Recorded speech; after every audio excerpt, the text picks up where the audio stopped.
Usually when we talk about a physical wound, there's this expectation of clinical precision.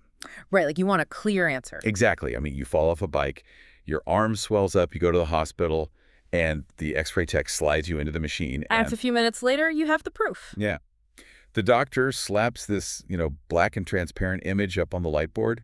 They point a pen at a very specific, jagged white line and say, there it is, right there on the radius. That is exactly where you are broken. It's comforting in a really strange way. It totally is. Because the pain suddenly has a geographic location. It's visible, it's categorical, and, well, most importantly, because it can be located, it can actually be treated. Right. The diagnosis is clean. It's either broken or not broken. Yeah. But then, and this is what gets tricky, you step out of the hospital and into the world of human history or psychology or theology. And suddenly that X-ray machine is completely useless. Totally useless. Yeah. You look at the diagnostic landscape of the human condition, right? The wars, the relational breakdowns, the bizarre way we sabotage our own happiness. Oh, constantly. Yeah, and it is undeniably murky. I mean, we feel the pain, we know something is fractured, but we can't just point to a jagged white line on a scan and say, there. That's why the world hurts. No, and that is the absolute definition of diagnostic muddy waters. Yeah. Trying to pinpoint exactly why the human experience feels so fundamentally off-center. I mean, that is the great philosophical pursuit of our species. We know the symptoms intimately, but the root cause remains, well, elusive for most people. Which is exactly the mission of today's deep dive. So whether you are catching up on theological history, preparing for a deep discussion group, or you're just, intensely curious about the roots of human behavior, you are in the right place today. Absolutely. Because today we are looking at a diagnostic image of the human soul. The source material we're working with is this comprehensive, deeply analytical document titled The Expulsion from Eden. By Chris R. Velazquez? Yes, by Chris R. Velazquez. And it's accompanied by these incredibly detailed visual maps, infographics that trace the grand narrative of Scripture. They're really quite stunning to look at. They are. Okay, let's unpack this. Because the core premise of Velazquez's work is not just that Eden is a tragic origin story. Right. It's so much more than that. He argues that the expulsion from the garden is the interpretive wound through which the entire human condition, and honestly the entire biblical story, has to be read. Yeah, interpretive wound is such a potent phrase. It really is. Because what Velazquez is establishing right out of the gate is that this single event, humanity being driven out of their original habitat, it's the key to decoding what every human heart already knows but struggles to name. Like that underlying angst we all feel. Exactly. We all carry this low-grade, persistent ache. We wonder why our labor, even when it's super successful, feels exhausting. Oh yeah, the burnout is real. And we wonder why our closest relationships are constantly strained by miscommunication and insecurity, right? And why our highest hopes are almost always shadowed by this sense of impending loss. Like the other shoe is always going to drop. Yes. And Velazquez's work takes that vague existential dread and gives it a very specific historical and theological diagnosis. It grounds the feeling. It's the doctor pointing at the X-ray saying, you feel this way because of something that actually happened. Right, it's not random. No, we aren't just floating in a chaotic random universe. We are dealing with the ongoing fallout of a massive structural fracture. But, and I think this is crucial, if we're going to understand the severity of this fracture, if we're going to look at the fallout of the expulsion, we have to start earlier. We have to understand the anatomy of the patient before the bone broke. Exactly. What exactly was lost in the first place? Because we cannot grasp the weight of the exile without first mapping the geography of the home we left behind. So true. And that brings us to the original design of Eden in the Genesis text. Now, the modern cultural imagination has done us a massive disservice here. Oh, for sure. The whole Sunday school picture. Right. The common misconception is that Eden was essentially a luxury resort, like a pristine nature reserve where humanity just lounged around by a river, occasionally plucking a grape. Just permanent vacation mode. Exactly. But Velazquez's research entirely corrects this. Eden wasn't a leisure park. It was a sacred space of immense responsibility. Yeah, the visual breakdown Velazquez provides in the infographics contrasts this beautifully. It really highlights the shift. Because you see these markers of the original state, things like presence, life, peace, purpose, and they sit in stark contrast to the markers of exile, which are absence, death, strife, and curse. Right. It's a complete inversion. But let's stay in that original state for a second, because the text points out something about Adam's purpose that fundamentally shifts how we view the beginning of humanity. Yes, the vocational aspect. Right. Adam was placed in the garden to work it and keep it. And we really need to linger on those specific verbs, work and keep. Because it's not just gardening, is it? No, not at all. In the original Hebrew, those words are abad and shamar. Adad and Shamar. Okay. And this isn't just agricultural vocabulary. Later in the biblical narrative, those exact same two verbs are used together to describe the specific sacred duties of the priests working in the tabernacle. Oh, wow. So Eden is not just a farm, it is a temple. That is wild. Adam is functioning as a priest king. He is placed there to steward a sacred space where the realities of heaven and earth are completely overlapping. He's tending to humanity's original dwelling place under the direct, benevolent kingship of God. Exactly. That completely shifts the perspective on the concept of labor. How so? Well, if work was part of the original unfallen design, then our modern dread of Mondays, like the sheer exhaustion we feel in our careers, Yeah. it isn't about the concept of work itself. That's a great point. We were built to work. Right. So the exhaustion must be about the resistance that was introduced later. The friction in the system. Yes. But before we get to that resistance, Velocus outlines 7 specific realities that were severed when humanity was expelled. The 7 severed realities from the second image. Yeah, and rather than just list them off, I want to look at how they cascade into one another. Because it starts with the primary fracture, right? The break in fellowship with God. That is the absolute cornerstone of the fracture. The immediate, unmediated presence of the Creator is broken. And everything unravels from there. Exactly. Because human beings were designed to be sustained by that presence, breaking fellowship with God instantly causes the second reality to shatter, which is innocence and shalom. The internal peace just evaporates. Right. Shame enters the human experience for the first time. The human mind becomes this conflicted, anxious space. Which logically leads to the next casualty. Mhm. I mean, if my internal world is suddenly filled with shame and anxiety, my external relationships are going to suffer. It bleeds outward. Yeah. Velocus calls this communion fractured. This is the horizontal relationship between humans. Instead of vulnerability and trust, human interaction becomes marked by strain, self-protection, and power struggle. I'm hiding from you because I'm ashamed of myself. Precisely. The internal fracture always manifests outwardly. And from there, the human sense of purpose is corrupted, which is the severing of vocation. Going back to the work thing. Right. As you noted earlier, work was a joy, a priestly duty. But after this cascade of fractures, work becomes toilsome. The ground resists the worker. Which connects directly to creation disordered, right? Yes, the harmony between humanity and the physical environment is totally gone. The world introduces thorns, decay, environmental hostility. And the final 2 severed realities really seal the tragedy. You have life and blessing withheld, meaning humanity loses access to the tree of life, which introduces physical death. The ultimate consequence. And then access to God mediated. That direct, open communion is gone. God's holiness now has to be approached from a distance, requiring mediation and sacrifice. Looking at this whole cascade, it really is the X-ray of a completely shattered system. It wasn't just a change of address. It was the dismantling of the human experience as it was actually designed to be. That is the crucial takeaway from this original blueprint.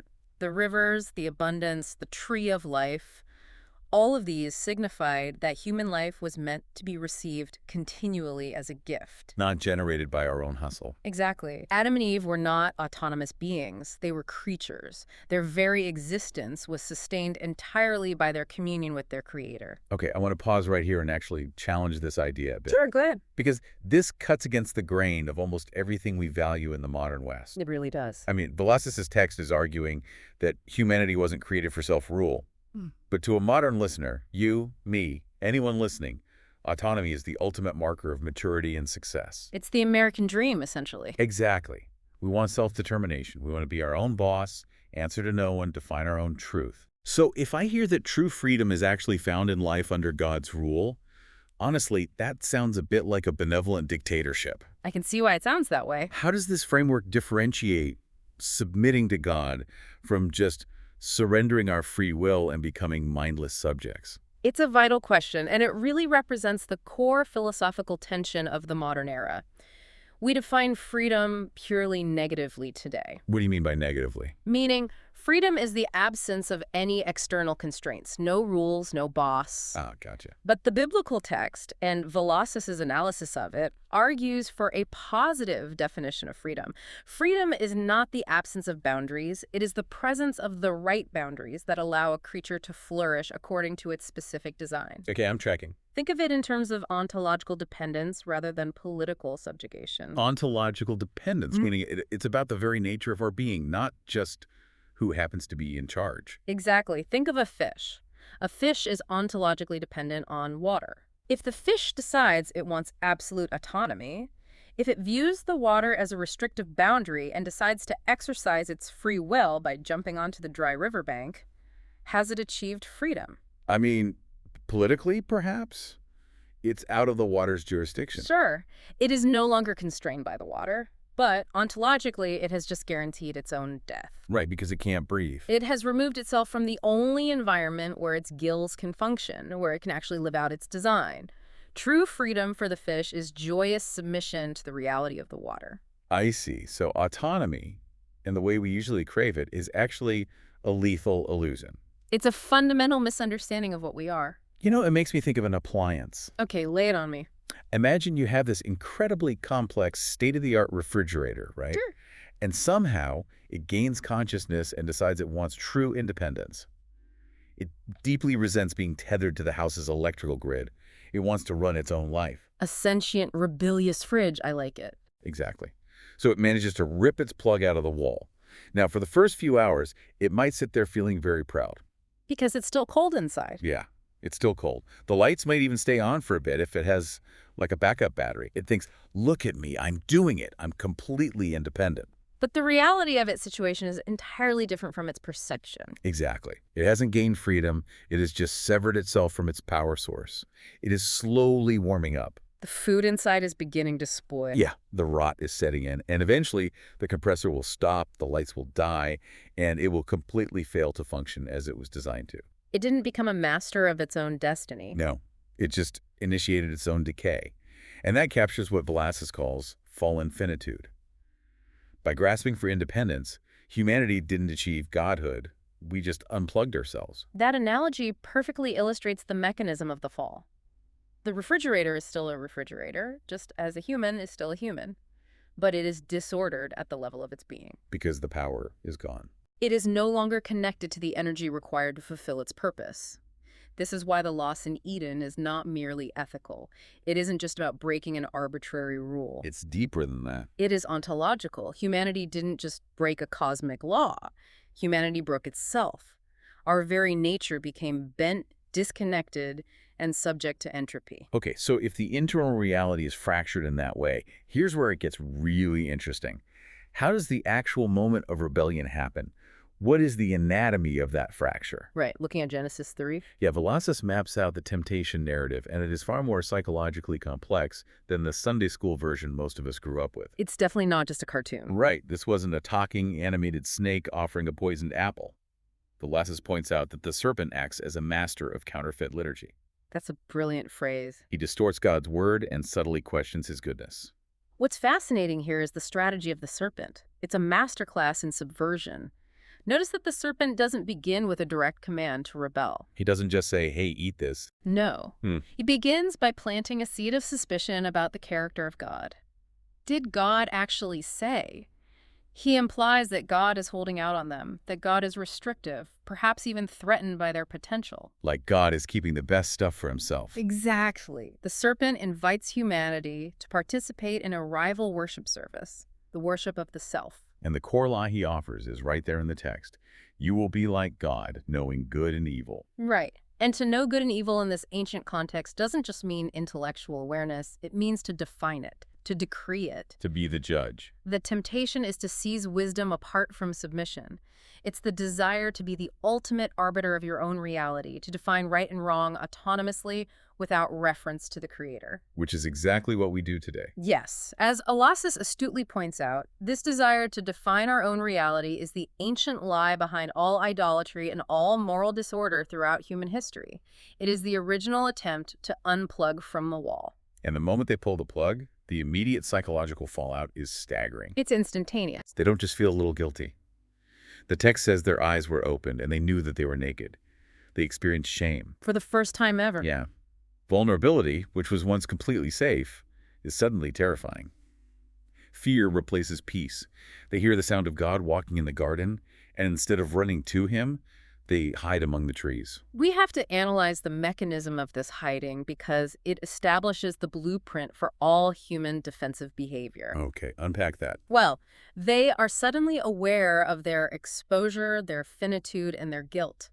But instead of turning to the great physician with their wound, they attempt to treat it themselves. They sew fig leaves together to make loincloths. Which is such a desperate, tragic image. It really is. It is the first human attempt at self-justification. They're trying to manufacture their own covering, their own righteousness, to shield themselves from the piercing gaze of their creator and from each other. But fig leaves dry out. They crumble. They are an entirely insufficient covering for the depth of the ontological wound they have just suffered. And we are all still sewing those leaves, aren't we? Oh, absolutely. When you think about the modern equivalents of fig leaves, it's literally everywhere.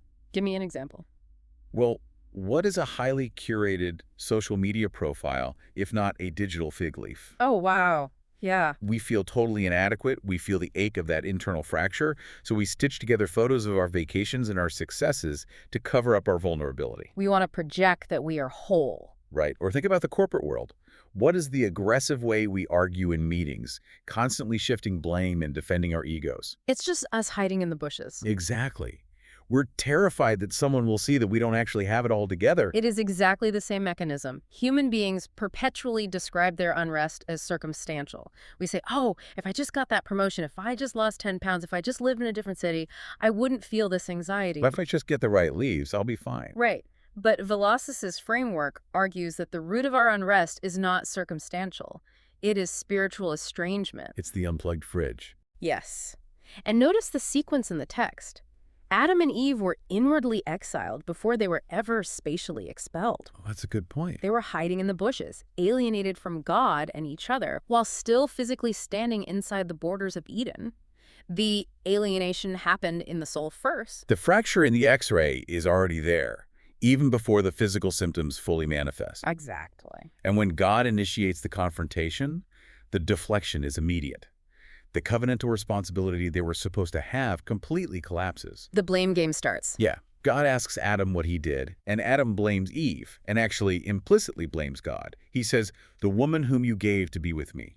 Shifting the fault all the way to the top. Right. Then Eve blames the serpent. No one stands in the breach. No one takes ownership. And this collapse of responsibility forces the transition into judgment. The Creator must address the rebellion. He can't just ignore it. No, the environment they are standing in, a sacred space designed for perfect communion, can no longer tolerate the presence of corruption. So let's look at this judgment, because Velocis unpacks a profound paradox here. In the midst of the curses, there is an incredible current of severe mercy. It's a beautiful tension. But before we get to the mercy, the judgment itself is devastating. The serpent is cursed.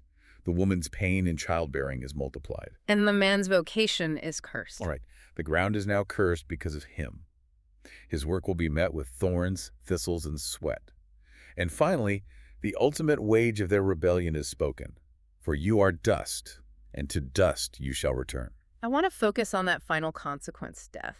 In this theological framework, death is not presented as a natural, original part of the biological cycle of humanity. Wait, pause right there. Break down covenantal consequence for us, because earlier we talked about that.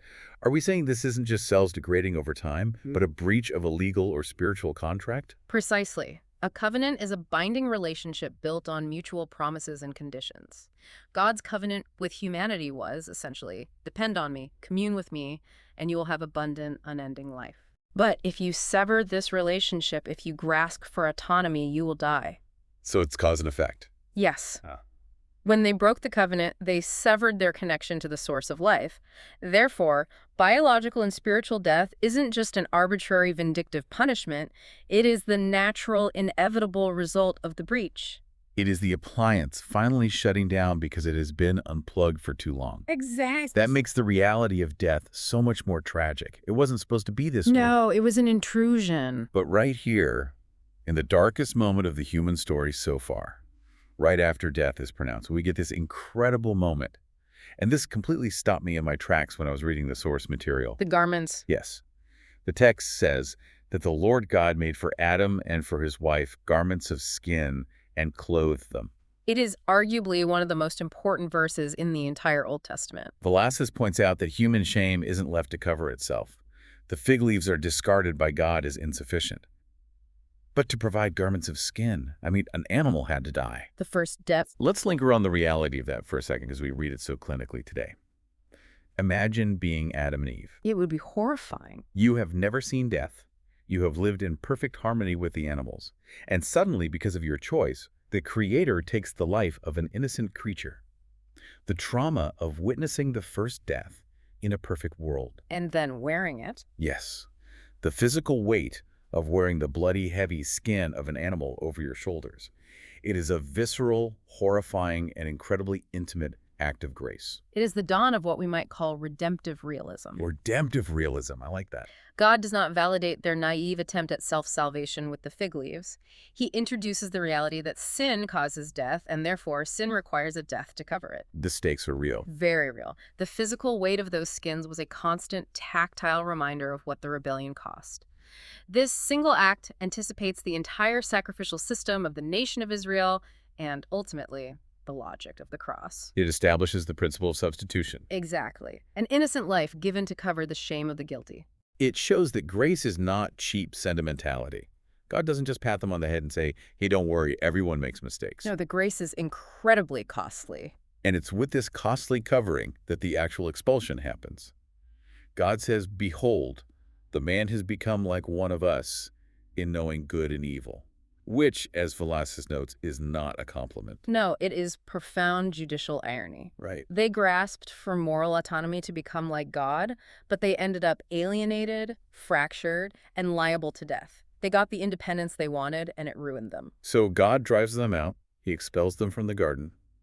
And he places cherubim and a flaming sword flashing back and forth to guard the way to the tree of life. A terrifying image. It really is. Yeah. Now, if I am reading this as a casual observer, a flaming sword sounds purely punitive. It sounds like a cosmic bouncer kicking them out of a club and threatening to execute them if they try to sneak back in. That is the standard reading, yes. But the way Velazquez explains the mechanism of the flaming sword completely upended my reading of the text. The guarding of the tree of life is perhaps the most misunderstood element of the Eden narrative. We have to ask, what would have happened if humanity, now in a fallen, corrupted, and sinful state, had reached out and eaten from the tree of life? Well, they would have lived forever. Yes, but they would have lived forever in that broken condition. Oh, wow. Evil, decay, alienation, and rebellion would have been eternalized. They would have become immortal sinners trapped forever in a state of living death with no possibility of redemption because they could never physically die and be resurrected. So barring the way to the tree isn't about God hoarding eternal life. Not at all. It's an act of immense mercy. Velazquez calls it morally serious love. God's holiness demands justice, yes, but his love refuses to let humanity seal their own eternal doom. It is heavy. The boundary of the flaming sword is there to prevent us from immortalizing our own destruction. It ensures that the current state of human suffering and exile has an expiration date. Morally serious love. That fundamentally changes how you view the boundaries God sets in the biblical narrative. Yeah. They aren't there to keep us from joy. They are there to protect us from ourselves. Exactly. So they are pushed out of the garden, and the text is very specific. Yeah. They are driven out to the east. And this isn't just a random GPS coordinate, is it? No, not in biblical literature. Velazquez maps out how this establishes a massive theological and geographic blueprint for the rest of human history. If we connect this to the bigger picture and look at the larger structural patterns of the Old Testament, we see that reading geography theologically is essential. Right. The eastward expulsion becomes a recurring motif for human rebellion and judgment. To go east is to walk further into the exile, further away from the presence of God. Velazquez traces this so clearly. After Eden, humanity's first major crisis is Cain murdering Abel. And when Cain is judged and exiled, where does he go? The text says he settles in the land of Nod, east of Eden. It starts right away. Generations later, humanity gathers in arrogant rebellion to build a tower that reaches the heavens, the Tower of Babel. And again, the text notes they migrated east to a plain in Shinar to build it. The pattern continues relentlessly. When Abraham and Lot separate, Lot chooses the fertile plains and pitches his tents near Sodom, a place characterized by severe moral decay. Which direction did Lot journey? It's East. like a compass pointing to ruin. And eventually, this pattern culminates in the ultimate national tragedy for the people of Israel. When they repeatedly break their covenant with God, the judgment falls, the temple is destroyed, and they are exiled from the promised land. And where are they taken in chains? Eastward to Babylon. It is a spatial representation of a spiritual reality. Movement away from the sanctuary of God's presence is movement toward death and captivity. It's like the X-ray again. We're watching the infection spread systematically across the entire skeleton of human history. East, east, east. And the necessary counter-truth to this eastward march is that humanity cannot simply decide to walk back west and demand entry into the presence of God. Because of the sword. Right. The way is guarded by the cherubim and the flaming sword. Return, if it is to happen at all, must be initiated by God, and it must be exclusively by grace. And that reality of the guarded presence brings us to the tabernacle.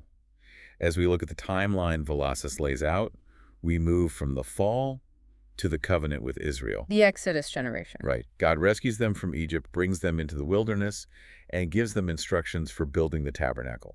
And Velazquez describes the tabernacle as a portable Eden. I love that phrase. Let's dig into the mechanics of that. How does a tent in the desert function as a new Eden? Well, the tabernacle, and later the temple in Jerusalem, was designed architecturally and artistically to evoke the memory of the lost garden. Like a visual callback. Exactly. It was a localized, highly restricted zone where the overlapping of heaven and earth was temporarily restored. Inside the tabernacle, you had the menorah, which was crafted to look like a blooming almond tree, a symbolic tree of life. And the presence of God dwelling above the Ark of the Covenant. But the most striking detail to me is the cherubim. The text notes that images of cherubim were intricately embroidered directly into the heavy curtains that separated the holy place from the most holy place. The veil. Yeah, the veil.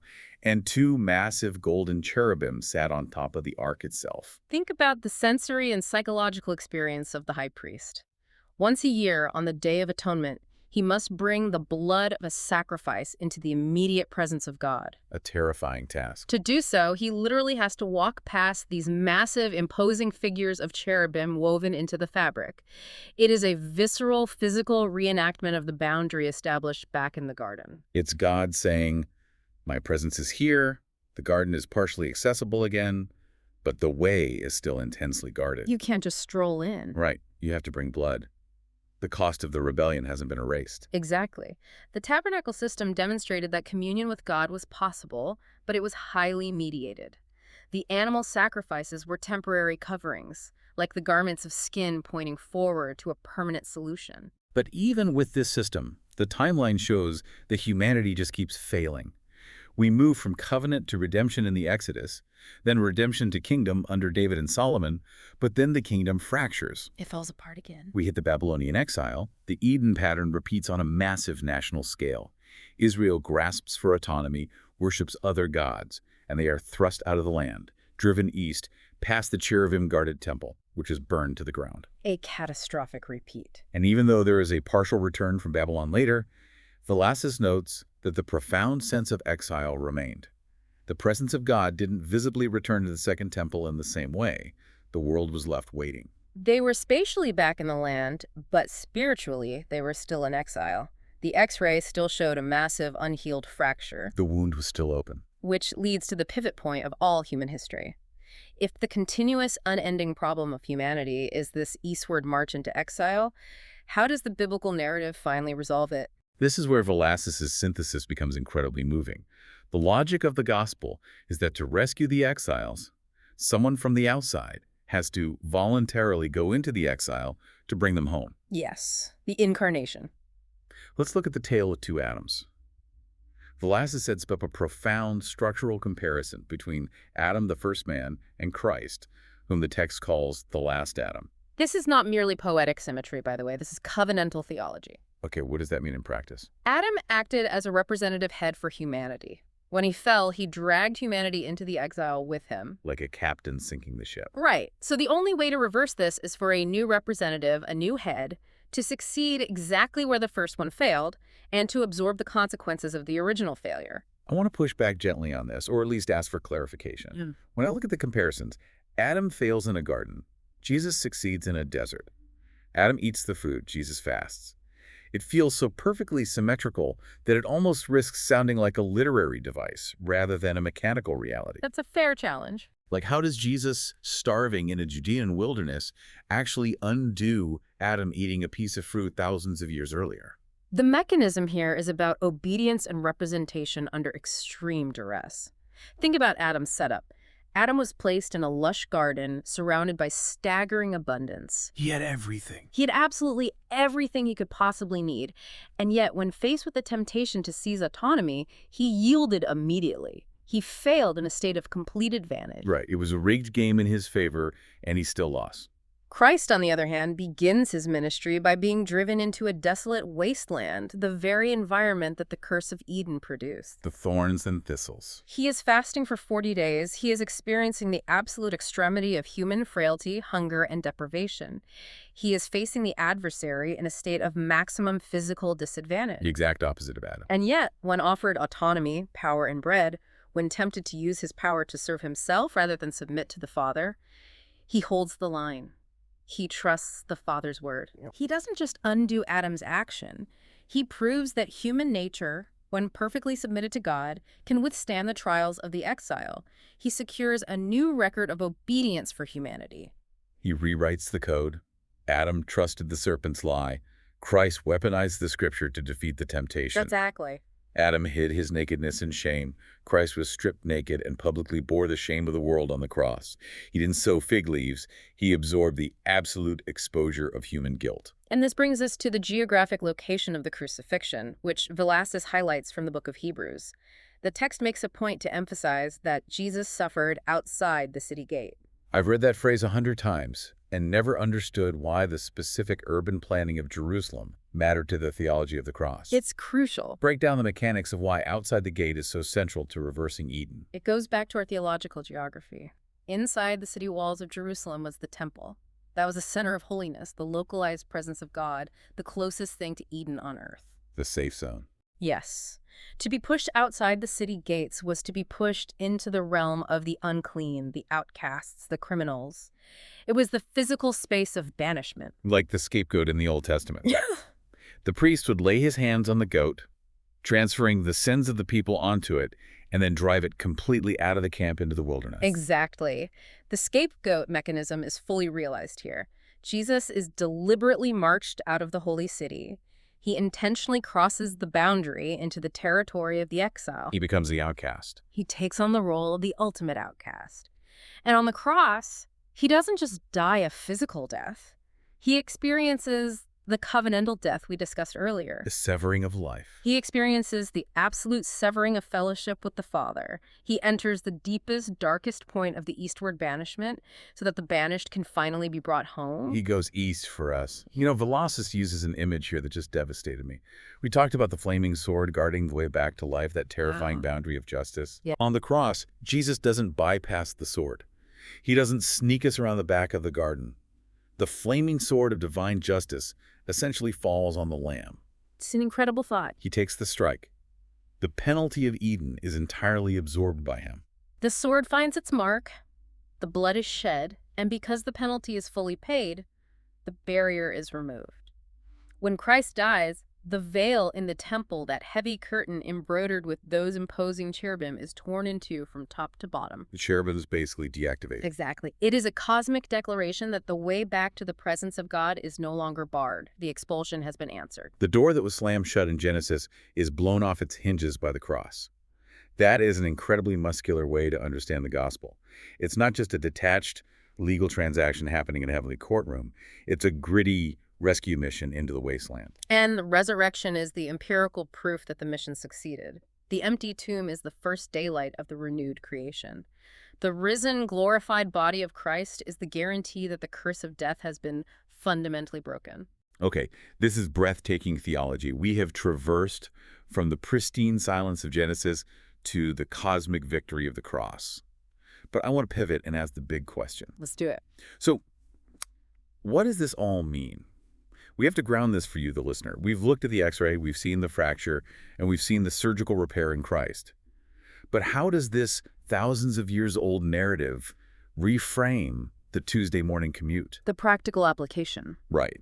If someone is listening to this while prepping for a stressful boardroom meeting, or dealing with a rebellious teenager, or facing a mountain of debt, how does this framework change them today? Well, Velocys is very intentional about providing practical lived implications. The first and most foundational is identity. The narrative of the expulsion and redemption tells us that we are rescued exiles, not self-made people. That is a direct assault on the modern ethos. I mean, our culture practically worships the self-made man or woman. Right. It is the highest compliment you can give someone in the business world. But if you deeply believe you are self-made, you are incredibly fragile. How so? Well, if you succeed, your success makes you arrogant, dismissive of others, and entirely blind to grace. And if you fail, if the market turns, if your health gives out, your failure destroys you, because your entire identity was built on your own autonomy. The unplugged fridge realizes it's broken. Right. But if you view yourself through the lens of Eden, you realize you are a rescued exile. You were wandering east, broken and alienated, and someone had to come into the wasteland to drag you back. That produces a radically different kind of person. It produces profound humility because you know what you are capable of in your brokenness, but it also produces immense, unshakable gratitude. Every good thing you have, your breath, your intellect, your relationships, is pure grace, because what we actually earned was the exile. Precisely. And this identity shift naturally changes how we process suffering. Velocys notes that pain, toil, and death are not signs that God has abandoned the world. They are signs that the world is not yet fully restored. That is so important. I think a lot of people, when they hit a brutal season, like a terrifying medical diagnosis, a sudden layoff, a divorce, their immediate theological reflex is, God has left me, I am being punished. It's the default human reaction. But this framework re-educates our expectations. We are living in a world still scarred by the fall. The thorns are still here? Yes.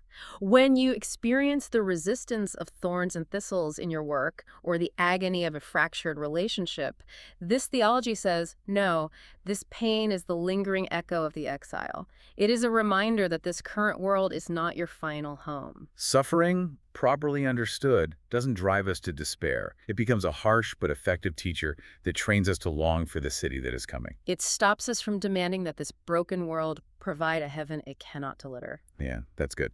But I want to zero in on what Velocys says about leadership and ministry, because so many of our listeners are managing teams, running companies, or trying to lead their families. Right, the interpersonal dynamics. The text says something fascinating. It says people are living east of Eden in hidden ways. Beneath outward actions are deep, entrenched patterns of shame, fear, and self-justification. This is an absolute masterclass in psychological insight for anyone in a leadership position. If you are managing people, you have to realize that you aren't just managing their daily tasks or their key performance indicators. You are interacting with displaced, exiled hearts. So when an employee lashes out defensively over a minor correction, or a team member constantly shifts blame to other departments, or a highly competent executive suffers from crippling imposter syndrome. You are seeing the fig leaves. No. You are watching people hiding in the bushes, terrified of being exposed. If you are a leader who only understands behavioral modification, you will just yell at them to stop hiding. Which never works. Never. But if you understand the theology of exile, you recognize that their defensive posture is driven by a profound ontological insecurity.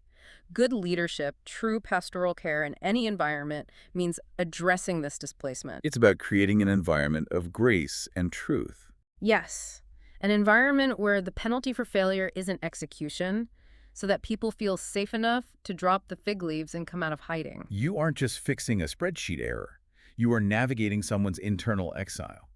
That completely elevates the dignity of everyday management. It makes it holy work. And the goal of navigating that exile isn't just to rewind the clock.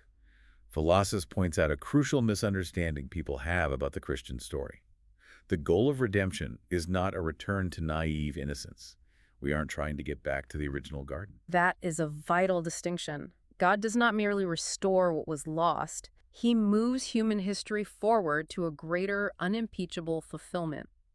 The journey from Eden to the new creation is a journey from untested innocence to glorified holiness. That's a huge difference. Adam and Eve were innocent, but they were untested and they fell. The redeemed humanity that emerges on the other side of the cross has been tested, has suffered, has known the abyss of sin, and has been permanently secured by the last Adam. We aren't going backwards to a fragile garden. We are moving forward to an indestructible city. which perfectly sets up the final act of this grand narrative. We don't end back where we started. We end somewhere entirely new and infinitely better. Let's look at that final transition from a closed garden to an open garden city in the final vision of the text. The New Jerusalem coming down out of heaven. And the imagery used is staggering because it is all the original Eden imagery, but magnified and secured. The parallels are breathtaking. In the final vision, the tree of life returns. But it's no longer just a single tree restricted to the center of a guarded garden. Right. The text describes it growing on either side of the river of the water of life, yielding 12 kinds of fruit, producing a new crop for every month. It represents total, unhindered superabundance. But the most important detail, the one that shows the narrative arc is truly complete, is that there is no flaming sword. And the text says the gates of the city will never be shut. The gates never shut. The access to the presence of God is permanent, unhindered, and entirely secure. The eastward exile is finally completely over. We live right now in the tension, that complex already and not yet space. We live between the first physical exile and the final ultimate homecoming. We still feel the thorns, we still bury our dead, but the ending of the story is absolutely secure. The garden was closed in judgment, so that a far greater garden city could be opened in grace. It is a profound trajectory, and this raises an important question. I want to leave our listener with this specific thought to mull over. Okay, let's hear it. It builds on the mechanics we've discussed today, but stretches the application outward.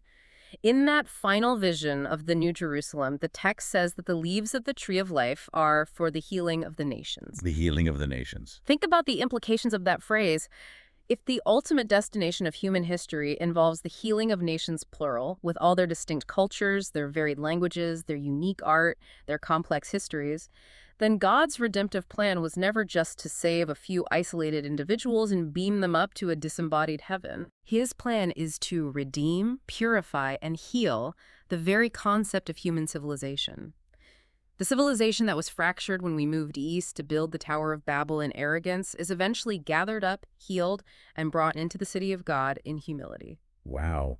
So the culture we build, the languages we speak, the very fabric of human society that got shattered in the exile, all of it is destined to be gathered up and purified. All of it. So for you listening right now, how does viewing your own community, your specific culture, your daily work, and your neighborhood as something ultimately meant to be healed and brought into that final city, how does that change the way you live your life today? It means your work matters. It's not just about escaping a doomed, sinking ship of a world. It's about actively participating in the preview of the healed world. Exactly. It infuses your daily labor, your art, your relationships, and your community building with eternal significance. You become an active agent of that coming healing right now in the midst of the current exile. You are planting seeds of the New Jerusalem in the soil of Babylon. It gives you a completely different lens on literally everything. You know, we started this deep dive talking about X-rays and the diagnostic muddy waters of the human soul. We were looking for that clear, jagged line of a broken bone. And we didn't find a clean, sterile break. No. We found an ancient, complex, ontological wound, an expulsion that fractured our reality and sent us wandering into the wasteland.